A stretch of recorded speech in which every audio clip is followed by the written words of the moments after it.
Ladies and gentlemen, I would like to tell you a secret. I hate speaking in public, but I love having spoken in public. For me to stand here today means I have something burning within me. I must share it with you all, as I have shared it with every single individual I can possibly find, and tell them this one thing. This thing is a lesson that I learned. I learned this lesson 4 years ago. I was in an auditorium, not dissimilar to this, with about the same number of people, and I was giving a timed speech, 10 minutes long. And for the first 2 minutes of that speech, I felt like a public speaking superhero. As I walked from side to side, as invariably I do, I could see everyone's heads follow me. Turrets turned, like it was in a tennis match following the tennis ball. To and fro people went. I could see the whites of everyone's eyes. And at the very rear, I could see one lady who was in sync with me. And as I spoke, her mouth opened and closed, like little fishes. I had control, and I felt good, I felt hot. And then, ladies and gentlemen, something happened. I looked around, and I saw people no longer wished to look at me. They found everything more appealing than me. 2 minutes in, people started to suddenly find light bulbs and the ceiling appealing. The backs of people's heads, indeed, they even found their footwear more appealing than looking at me. At first, I thought this was because I'd said something so amazing they needed time to take it in. And then I realised, in actual fact, no, I was starting to lose my audience. I had all of them, most of them, some, and then none of them. And I thought to myself, what do I do? And that thought was superseded by a little voice called self-doubt. And it said to me, Andrew, Andrew, and I could but not listen to it. Andrew, you have not inspired the crap out of them. You've bored the crap out of them. The best thing you can possibly do is get off that stage. Leave as quickly as possible. Do us all a favour. So what did I do? I spoke really, really quickly, just like this. We normally speak at 250 words per minute. I started to speak at 400 words per minute, which meant my 10-minute speech actually came down to 6 minutes, which meant nobody in the auditorium could possibly understand what I was talking about, but it was okay, because I could get out really, really quickly. I shook the hand of the individual, I grabbed my bag, and I left the auditorium, and I said to myself, I am never going to be that embarrassed ever again. No one is going to crush my ego like that ever again. The question then is, how do we gain and maintain the attention of others, whether it's one-on-one, one in a group of you, one in a large auditorium like this? And for millennials, this is a genuinely big question. They have a shorter attention span and have more inputs than anyone else ever before. So what did I do? I, like any individual with too much time on his hands, went to the library. And in the library, I found out something by David Levitin, who's a neuroscientist. And he writes all about how to gain and maintain attention. And I'm going to walk you through now a model of what he says. David talks about gaining and maintaining attention. The very first step, we must either talk about something that's relevant or something that's of evolutionary concern. If it's relevant, it's talking to a 65-year-old about pensions, not a 25-year-old. If it's evolutionary, we talk about things like shelter, success, even sex. If we talk about these things, we get people's attention. If we fail to do that, we will get ignored. But it's unfortunate that in actual fact, that attention span lasts about as long as a shooting star in a hurry. Because we have a limited amount of attention. We have a bandwidth which is nearly always full. If, for example, I was to approach Sybil, one of the organisers of today, at the door, and I said to her, Sybil, did you know what my favourite box set is? I suspect she'd have said to me, no, and quite frankly, I do not care. This is irrelevant to me. Please move on. Her attention span was full. We are cognitive misers. We are always saying to ourselves, how much attention do I give to this person? So there's one thing that we need to do to maintain an audience's attention, and that is to be new. We must always be new. If we are not new, we will always be ignored. If I had said to Sybil, a relevant topic, let's talk about this evening's event, relevant, and then I actually sent her a text message saying, Sybil, actually I don't feel like it tonight, I'm not coming as a speaker, I guarantee I'd have got her attention. That was new. I described this model to a mentee of mine who, lo and behold, male, gave a speech the next week, a 10-minute speech all about sex. And what did he do? He made it new. How?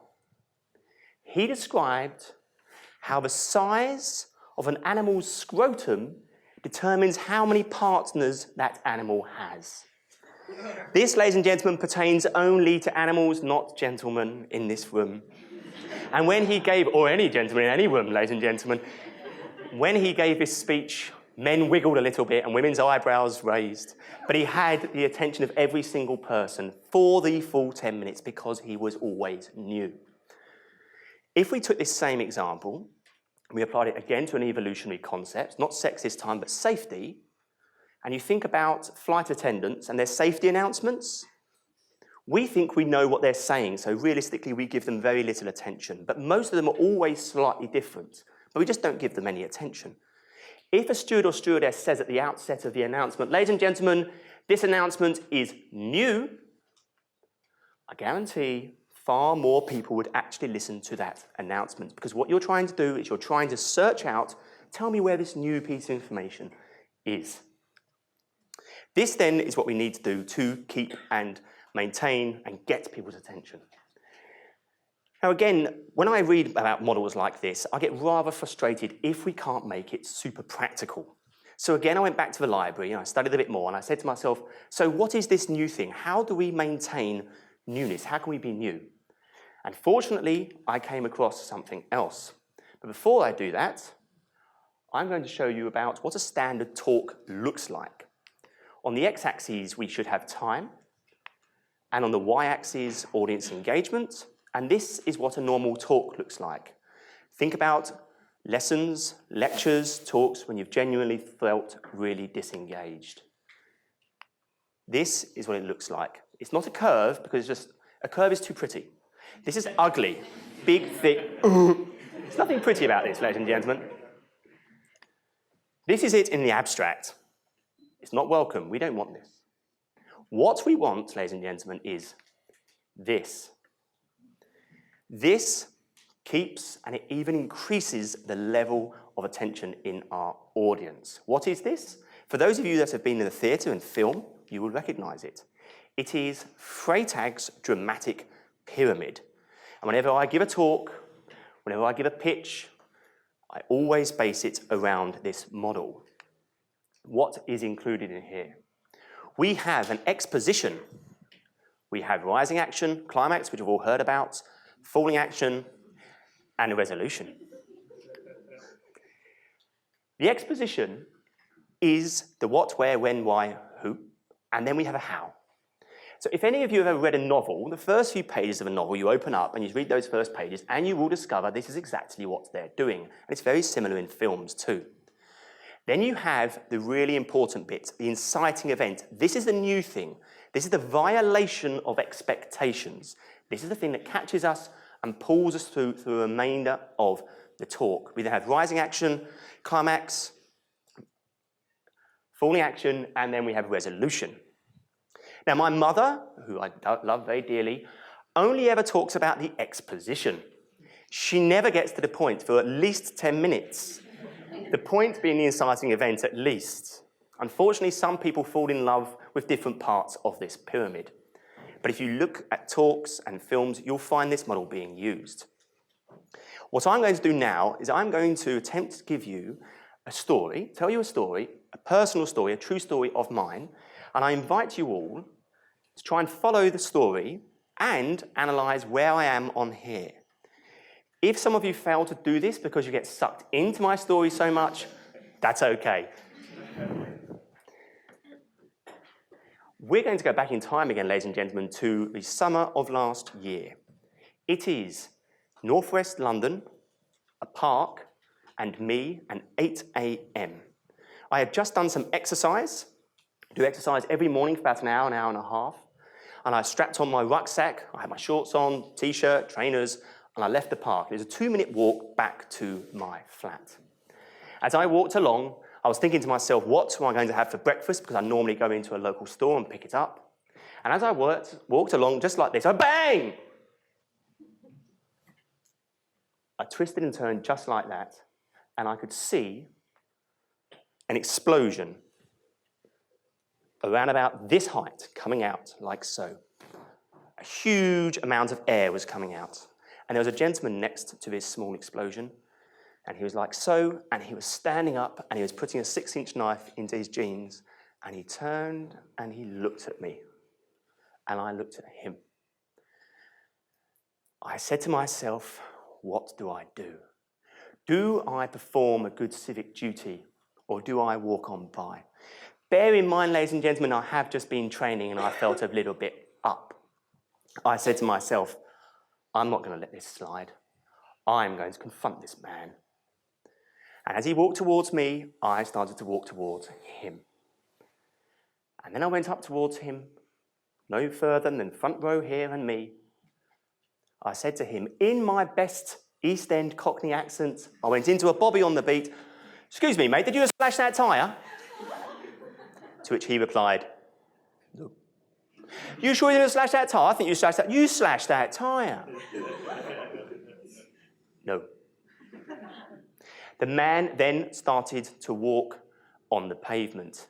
Again, a turning point. What do? I follow. I follow an uncomfortable distance behind him, ladies and gentlemen, about so far.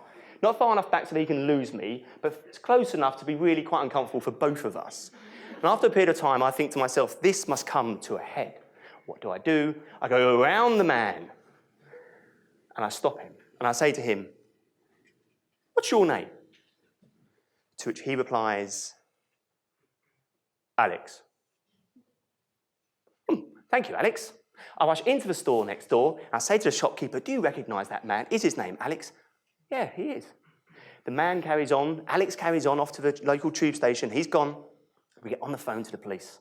We say to the police, hi, look, we've just seen criminal damage being performed and a concealed weapon. What can you do about it?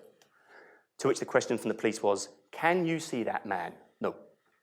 Has anybody reported that crime? No. I phone up the next day to the police. Any news? Nothing. Next week? Nothing. Next month? Nothing. In conclusion, in my resolution, ladies and gentlemen, I have 2 messages to take out of this story. 1, always report a crime if you see one and if one is committed against you, because you never know who's seen that. And 2, never approach a man with a 6-inch knife. That's just stupid, ladies and gentlemen. I was genuinely stupid. So this, you see, is my little story, and hopefully some of you were able to follow me along. The exposition was me in the park. I gave you some good information, time, why, where, when, who, and hopefully the bang, which I won't repeat so loudly, the bang was the inciting event. Some people might get a bit confused about the climax because we all have different notions of what that is, but in this case, it was saying to the man, Alex. And then we had the falling action of me on the phone to the police, repeatedly, and then clearly the resolution, I said the conclusion.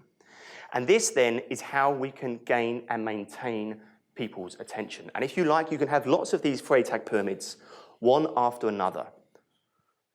So in conclusion, ladies and gentlemen, the millennials have more inputs, have more distractions, and a shorter attention span than any previous generation. If you want to save mankind, humankind, save the world, think first about how on earth do I get that message across by holding and maintaining the audience's attention. Because otherwise, your message is going absolutely nowhere. And finally, I would like to thank you, ladies and gentlemen, for allowing me not only to talk for talk, but walk the walk and hold your attention. Thank you.